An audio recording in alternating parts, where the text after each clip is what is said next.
Hey everyone, welcome to another review. This is the ZetaToys, Superitron Mini, their version of a Superion at Legend Scale. We're going to finally combine them. You can see they're all ready to go in their combined modes. So we're going to go ahead and bring the parts in and get this all ready to go. So here at the feet, what you want to do here, okay, so at the bottom here you got this set of tabs and whatnot on this foot. Make sure these are actually color coded because you see this one's black, this one's white. They match up with this stuff. You want to go ahead and bring this in. There's this panel right here as well. You want to bring this in. This kind of slots in. There's a bunch of stuff here. You want to bring that in, slot that in, and then bring this up panel up, and it'll tab over right there and lock that in. And there you got that foot ready to go. Same thing on this side. It's pretty much the same exact thing, except it's a little easier to see probably. Tabs and slots. You can see all that. Lines all that up. Just line that all up. That up, tap that in like that, and then boom, that's the legs ready to go. Now right here, what you want to do is see this is the thing where you want to get the big old torso part in. You want to go ahead and move these out a bit. It'll help you a little bit, and then bring these out right here. Now right here, what you want to do is this T-tab thing this T-shaped tab thing you want to move this back a little bit. You need to move this back a bit, which is annoying because, yeah, you have to just barely slot it in like that. It'll slot in and then push this back forward. That'll help lock that place. And then these will tab into the sides right here. So it's supposed to. There we go. These both tab in like that. And that's one leg locked in. That's a very solid connection right there. Bring that back down, and then the same thing on this side. Gotta squeeze this tab thing in underneath, slot in the back, and then close that up around it, and close this. Those tab in, locks that into place. There you go. That's the legs done. This just came undone a bit. Hold on real quick. There we go. The legs done. Go ahead and bring this up.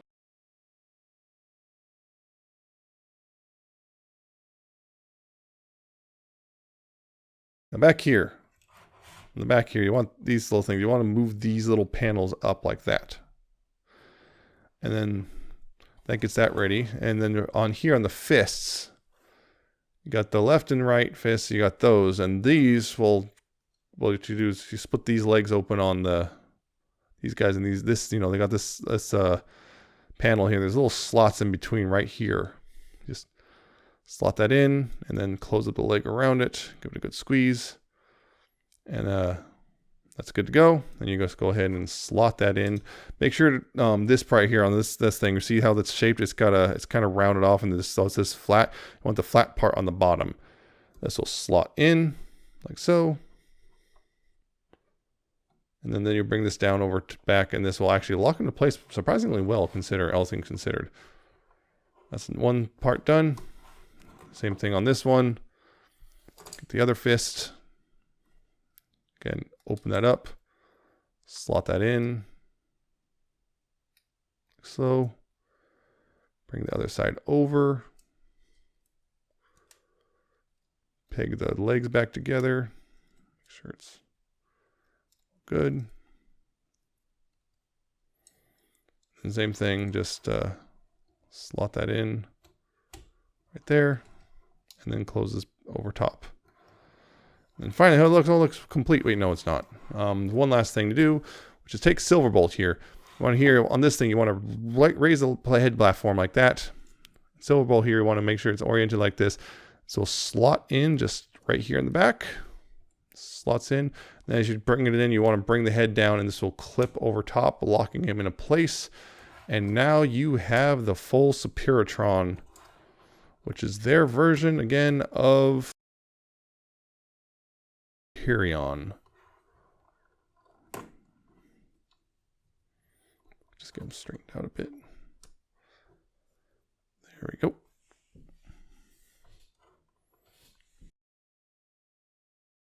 And overall, looks pretty good. At this one, this is where I was so adamant about saying individual, because as a whole, This is actually pretty solid. Looks good. It holds together pretty well, actually. Yeah, holds together pretty well.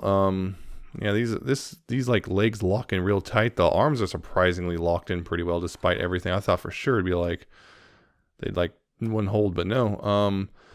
Yeah, those holds together pretty tight as a good size and everything. The only thing is, one, this backpack is still a problem in this mode, unfortunately, and two, I personally am not really a fan of this this sort of thing where it's like most of this is, well, an extra piece. You can see, yeah, like look, all the torso, the hips, and the thighs are all a whole separate thing. Silver bolt, silver arrow just plugs in the back to fill in the gaps, and yeah, it doesn't really. Yeah, it's unfortunate. It's basically silver arrow just kind of sinks in there, and that's it. That's what they do. From the front, there is no sign of silver arrow even part of this, and they're to the point where people make, of course, upgrade kits to just fill in the back so silver arrow can just be completely separate. I don't know why people do that, but people do that. I don't like it when it's like this, where that's all it does. It does nothing else. With Magic Square's Menasor, for example, I was fine with it because it turned into the trailer. It did something. On Magic Square, on their Devastator, they did something with it as well. It wasn't a great something, but they tried to do something with it beyond being this combined mode crap. Here, it does nothing. It's just there for combined mode, and that's it. And I'm kind of disappointed with it. I don't like it that way. I get why people do. I understand the appeal, but I personally am not a fan. And I rather prefer it this way, but I also knew what I was getting into when I bought this set, but it is what it is. It's the only Superion at this scale at this point, and quite frankly, the only Superion in my collection. I don't even have a Combiner Wars one. I never bought it. I wasn't really a fan of it because I don't really like Aerialbots. And now it's like, well, I'm not going to bother because it's, yeah. Another thing is, well, all their guns, fortunately, there's really nowhere to put them. There's a couple peg holes that are open, but most part, it's just like, nope. They just kind of chill out off to the side. That sucks, nowhere to put them on the robot. I wish there was. Oh yeah, these little wing pieces right here are separate pieces when it comes in, so you have to peg them in yourself, but it's not too hard. It just kind of goes, boop. Like that, no problem. Of course is, but the only exception to the gun thing is Silver Arrow's guns, which yeah, of course, fold this peg in and fold that in. You then open up this thing and then slot this into this bit right here. Slot that in, close it up, and unfold this, and bam, it's ready to go for him. And of course, it's just a tab slot. So right there, the slot there. Tab here on the handle, figure it out. Yep, and he holds it pretty well. Actually, it tabs in pretty decently. And yeah, it looks good in his hand. Works pretty well. Again, I think that's the thing I've noticed with Zeta is they kind of have that reputation of the individual robots are often compromised in some way, but the combined mode is often worth it, and that's no exception here. I think individually these robots, 3 of them particularly, these top 3 are subpar, but combined looks great, it feels great, everything about it is great in this mode. That's why I think as individuals they suck. Well, not suck, but the individuals are bad, not so great. Combined, there's something here. Something good here. You can see all that. And on top of that, there's also 2 other accessories which came with all this. The more cartoon accurate pieces, the head and this extra chest plate, and that's really easy. Just it's a peg, so it's real simple to swap these out. And then this, unfortunately, this is the other thing, which is this is supposed to just tab in right here. There's 2 slots and just supposed to just hook on and just tab in. It's supposed to, but multiple ports, including mine, it doesn't really tab in super well. The tabs are incorrectly sized, so it just kind of doesn't work super well. You have to, I believe, it's the thing is to shave the tabs down on this plate to make it work. Because yeah, it's supposed to look more or less like that. You can see. I'm not a fan of the cartoon look, so to me, I'm not going to really bother. Because yeah, I'm just going to go with this. I prefer the more toy style head. I think this looks better. It's weird because I usually like faceplate heads, but somehow I think it's because this is so simplified on the top. If I could get the faceplate head with this helmet, that would be perfect. But oh well. That's not what I'm getting. So I prefer this head, personally. I also prefer it without this thing, too. I prefer it without that. That's my preferences. But, you know, you can do what you want. I believe you just need to shave these tabs on the back down, and it should fit. Just kind of pay attention to how you need to shave it. You also notice it's pretty good standing. And, again, it comes with the little grippy pads, which I haven't attached yet, just to show you it's stable as is. No problems. But yeah, it's it comes two actually. You can see just barely the 3M electrical. But yeah, it's just little grippy rubbery pad things, and it's cut in half on one thing, and they go in those little slots there. So it's pretty simple to just, you know,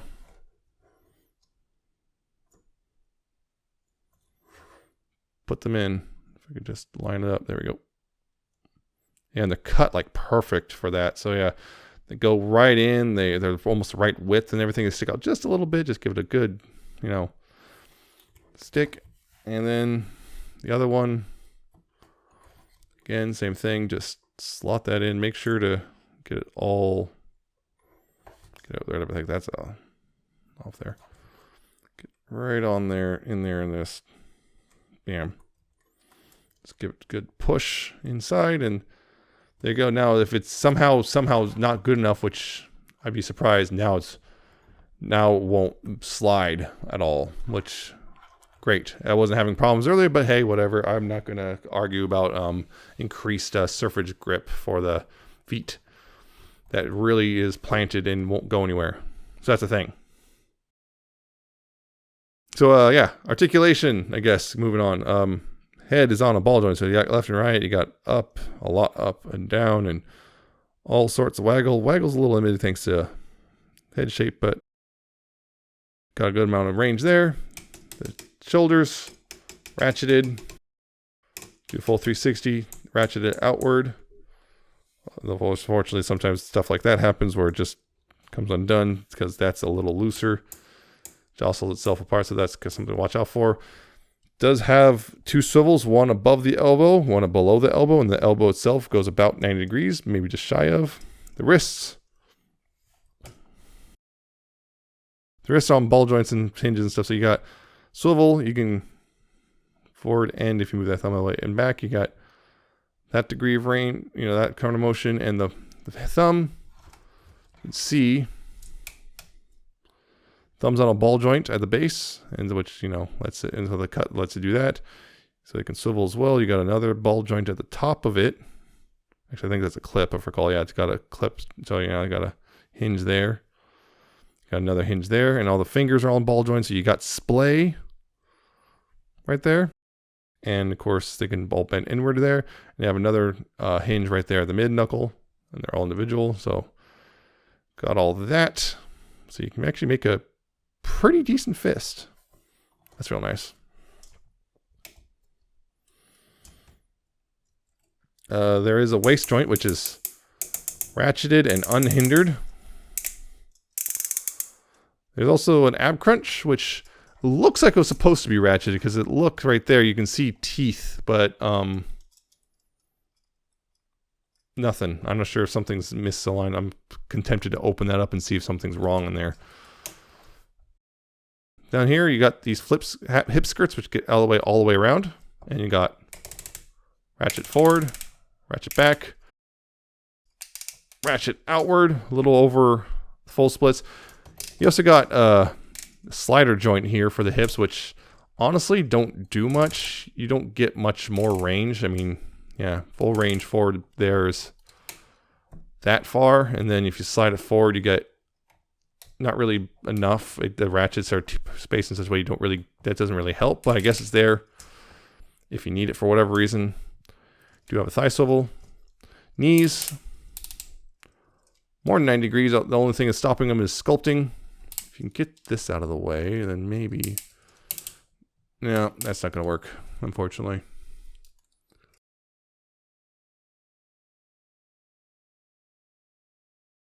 Yep, unfortunate, but thanks to sculpting and stuff, that's pretty much you're only going to get about that far before things stop, because the ratchet looks like it supports way more movement, but unfortunately you don't actually get said movement. And down here you got quite a bit of ankle tilt that far, and you got some back, although it bangs into this stuff, although it does shift out of the way a bit, and you got forward quite a bit. There's no real side to side there, but yeah. Also, this bit is coming undone pretty easily. Yeah. Pretty good articulation. Oh yeah, there's also this weird joint right here. There's this. Yeah, there's a mid torso side to side thing, which is interesting. You can feel it clicking. It clicks because of a silver arrow inside there. If silver arrow's not in there, just is loose. It's just there is no clicking or anything. So I think it does have a purpose in that sense. Helps give you a good stopping point, so you know you're in the center. Yeah. Guess one last thing is comparisons. A comparison here he is with Magic Square's Menasor, his rival. Put that sword down for a second just so you can see. Yeah. Again, Menasor is a bit shorter. Just a smidge, maybe. Yeah, not much. You're talking about like a quarter of a head shorter. So yeah, they're about the right size. This works pretty well, actually, as a face-off. You know, they face off against each other. You know, they're the rival teams. This works real well. I think this works absolutely very well. Until like Magic Square comes up with their own solution, this is your only option for a Superion. So yeah, there you go. Yep, that's the ZetaToys Superitron Mini. Okay, as a whole, they're great. The full combined mode is largely worth it. The only thing I would say is watch out if you're moving the shoulders and stuff. Sometimes the panels on the arm bots come undone a bit, so watch out for that. Everything else actually seems to hold together pretty solidly overall, and not really having any real issues beyond that one. He's got good disposability. It looks good. You got multiple options for display. The only thing, beyond that, the only thing is really the individual robots. 3 of them are pretty subpar. 2 of them are decent, and that's pretty much your lot. Zeta's notorious for this. Yeah, Zeta's notorious for this, where it is simply they sacrifice everything for the combined mode. Their Masterpiece Bruticus did it. Their what was the other one? I think they did. Yeah, they did. Of course, the bigger version of this. They're doing the ride-in right now. Although again, they're sacrificing everything. The bots are way too big, and the train modes are real stubby and weird looking, and all sorts of things like that. So, but they're sacrificing all for a pretty good looking combined mode from what I've seen. They just do that. They just sacrifice everything for the combined mode, and it came through here. But yeah, you got 5 individual robots, two of which are decent, and the other 3 are kind of subpar. Not outright terrible, but definitely have a lot of issues between the 3 of them. So yeah, it's only really worth it if you're going to pretty much only put them in combined mode for the most part. If you're planning to display them individually or whatever, or mess with them individually, I don't think it's worth it. But if you're mostly here for the combined mode, it might be worth it, I think. But and again, at this point, it's only Legend Scale Superion, so that's kind of your lot. If you want a Superion now, this is your only option. If you're willing to wait for Magic Square or like New Age to make one, they'll probably do one eventually. It's pretty clear that that's their MO, is they're just gonna do that as time goes on. So we'll see as goes forward. But this is a good stopgap if you're okay with that. The only thing is, I believe for the most part, retail, these are what was it? $40 for the limbs each, and then $80 for Silver Arrow. So that's, wow, that's $240 for the whole set. Yeah. So yeah, it's $240 for a Legend Scale Superion essentially. Because individual robots ain't cutting it. So that's becomes, are you okay with this being 240 or what? He's a good size, but yeah, I don't know. And that's just how it is with Legend Scale Combiner. So you have to make up your mind on that one, whether or not 240 is worth it, or 240-ish is worth it. I believe it actually might be a little more closer to 250, 260 now, depending where you go. I think he's pretty cool in this mode, but yeah, the individual robots definitely are a little lacking. So that might change your mind. So that's my thing. Combined mode, yes. Every individual mode, not so much. Or individual robots, not so much. So that's it, I guess, for my review, which has got a little rambling at the end. I hope you found this informative and entertaining. I hope you like, comment, subscribe. Check out my Twitter. I'm at Nemesis Prime 1. Check out my coffee and my Patreon. I see you next time with another video review.